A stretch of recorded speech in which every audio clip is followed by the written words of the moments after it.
Hello and welcome to this week's edition of Ask the Gov. Let's begin.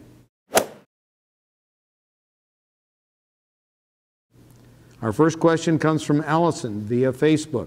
Allison says, what are your plans for making Iowa a more appealing place for out-of-staters to travel and work?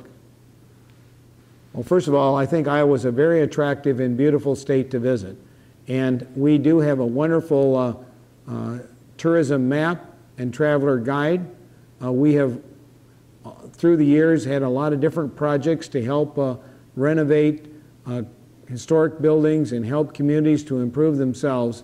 But we certainly want to do all we can to make visitors feel welcome and enjoy the friendliness and hospitality of Iowa.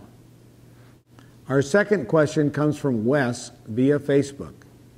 Wes asks, is there any possibility of the state overriding the traffic cams and mandating the funds collected to go directly to schools and not to community governments?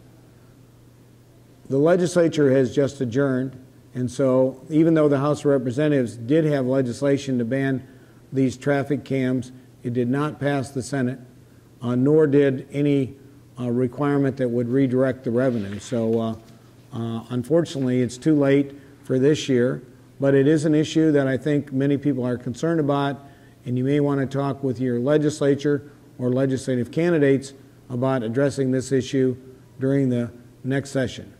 Third question comes from Kathleen via email, and Kathleen has a daughter who's starting school on August 13th. She asks, why does school keep creeping earlier and earlier? Actually, Iowa law says that school is not supposed to start before the week that includes the first day of September. But over the years, the Department of Education has given school districts waivers and permitted them to start earlier and earlier.